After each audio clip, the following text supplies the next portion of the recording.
Très chers compatriotes, nous suivons avec attention la situation qui se passe chez nous au pays. Avant toute chose, je voudrais d'abord présenter mes sincères condoléances à toutes les familles qui ont perdu leurs enfants au cours de ces événements, et je compatis à la douleur qui les frappe. Aussi, je voudrais commencer par, tout d'abord, parler de la genèse des choses. Les choses ont commencé depuis 2011, lors du hold-up électoral qui a vu M. Etienne Tshisekedi, le président élu, se faire voler sa victoire électorale. Et tout était déjà prévisible que, après ces vols, les mêmes mauvaises habitudes continueraient. Aujourd'hui, nous sommes devant une situation telle qu'une loi veut être modifiée selon le désir d'une personne, comme si ce pays-là appartenait à cette personne et à ses amis. Et je voudrais qu'aujourd'hui, je me place aux côtés de la population, de notre population qui se bat pour ses droits et libertés. Personne ne peut violer les libertés ou la liberté élémentaire d'une population, et le peuple a le droit de se lever et de se battre pour faire échec à toute forme de tentative de vol ou de viol des droits de cette même population, de ses droits. En 2011, le président élu, Etienne Tshisekedi, avait dit clairement, avait demandé à toutes ces personnes qui se disent opposants de ne pas aller siéger dans ce Parlement-là. Vu l'expérience politique, il savait déjà que ces genres de choses, de modifications sur mesure, arriveraient un jour. Et aujourd'hui, nous voulons rappeler à toutes ces personnes, ces politiciens-là, que la politique, ou vouloir diriger le pays, c'est aussi apprendre à savoir prévoir les événements. Lorsqu'on leur avait demandé de ne pas aller dans ce Parlement, ils avaient tous refusé et ils sont allés là-bas pour avoir un peu de per diem, de l'argent. Et la population était restée dans la misère.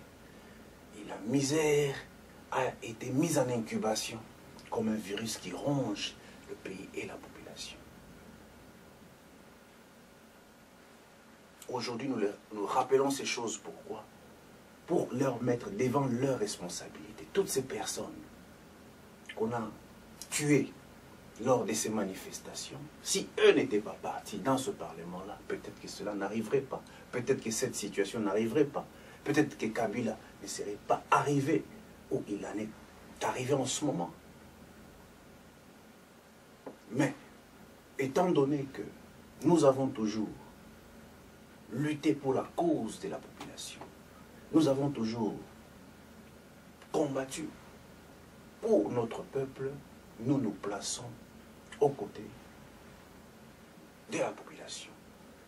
Et, comme le président élu, Etienne Tshisekedi l'a dit, nous demandons encore à la population de se mobiliser pour défendre ses droits et que personne ne dérobe encore ce qui est dû à la population. Notre pays restera toujours dans des situations difficiles, des situations de sous-développement, d'exploitation, si nous ne prenons pas des signes, nous ne prenons pas en charge. Concernant cette situation, il est vrai et il est évident que la solution sûre à ces problèmes en ce moment reste le dialogue. Pourquoi le dialogue? Parce que le dialogue permettra de recouvrir l'impérium, un dialogue piloté par la communauté internationale selon l'accord cadre d'Addis Abeba. Pourquoi nous demandons cela?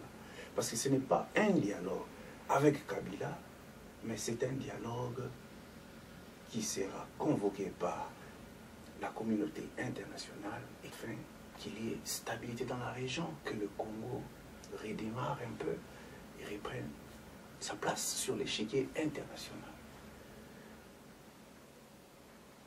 Même si nous faisons des révolutions, mais il est clair aussi que la révolution, c'est bien, nous allons chasser, mais vu l'expérience ou ce que nous avons vu chez les autres, il y a des choses qui nous laissent réfléchir et nous ne pouvons pas aussi ne pas réfléchir à haute voix, même devant la caméra, pour dire que si ceux qui ont vu les révolutions du même genre dans leur pays ont vu d'autres gens profiter ou leur voler ces révolutions-là, et il est clair que nous soyons aussi prudents. C'est pourquoi je lance un appel à la vigilance, que notre peuple puisse être vigilant par rapport à ces imposteurs, que notre peuple puisse être vigilant, car dans ce genre de circonstances, plusieurs éventualités peuvent être possibles. Et c'est la vigilance qui peut faire échec à toutes ces choses.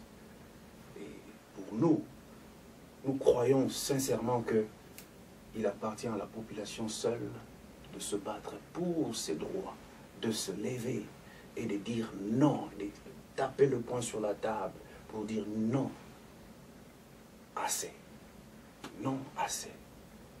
On ne peut pas continuer dans ce genre de situation. Et si nous regardons bien les conditions dans lesquelles se trouvent même ces institutions, et nous remarquons bien que nous avons là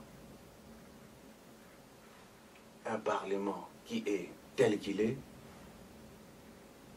et un Sénat qui est hors mandat. Et c'est ce Sénat-là, qui va voter une loi capitale pour l'avenir d'un pays. Et est-ce que des choses comme ça doivent être acceptées? Ne sommes-nous pas des Congolais? Eux, ils sont plus Congolais que nous. Ils doivent barricader les routes pour que la population n'arrive pas là où. Donc c'est comme une cabale montée contre le peuple. Alors moi je crois que cette fois-ci-là, ils auront chaud, hein, parce que la population est debout et ça ne s'arrêtera pas là. On en est encore là. Ça ne s'arrêtera pas là. Et je me demande d'ailleurs, est-ce que toutes ces personnes-là sont réellement des Congolais? Et ils vont dans ce Parlement-là pour leur ventre. Ils vont là-bas. Ils ont des familles. Comment? C'est incroyable.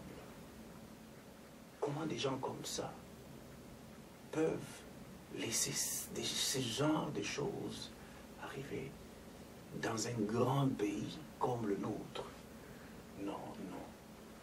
Moi, je crois que il est temps de refuser et il est temps d'utiliser tout le moyen possible pour que la population puisse être à mesure de se faire, si possible, se faire justice. De se faire justice. Le président élu, Étienne Tshisekedi, a depuis longtemps demandé le dialogue. Même le dialogue, il refuse. Il tarde depuis, ils essayent de bloquer. Mais alors, s'il refuse le dialogue, alors c'est le peuple qui va se prendre en charge. Et c'est le peuple qui va leur montrer que si vous ne savez pas ce que vous devez faire pour la population, on va leur montrer cela autrement, en les chassant de ce pouvoir-là. Voilà ce que je peux dire. Une fois de plus, je présente mes condoléances les plus émues à toutes ces familles qui ont perdu leurs enfants au cours de ces manifestations. Les vies humaines ont de la valeur. Personne ne peut souhaiter que les jeunes gens meurent ou que les gens soient blessés au cours de ce genre d'événements. Nous compatissons à la douleur et nous partageons la douleur.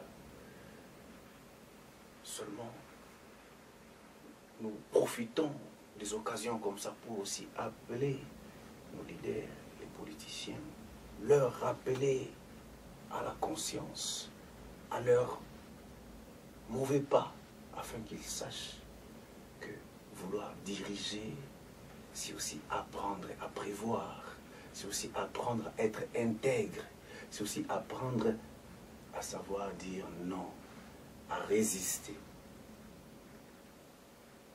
Vouloir diriger, ce n'est pas seulement constater le mal pour le dénoncer dans la rue. Le travail des politiciens, le travail d'hommes politiques, c'est aussi savoir prévenir sa population des multiples dangers comme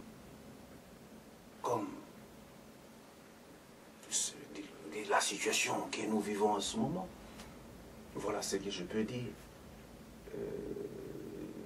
Nous sommes avec la population, nous soutenons la population et nous demandons à ce que cette population congolaise, notre peuple, puisse rester mobilisé pour défendre ses droits élémentaires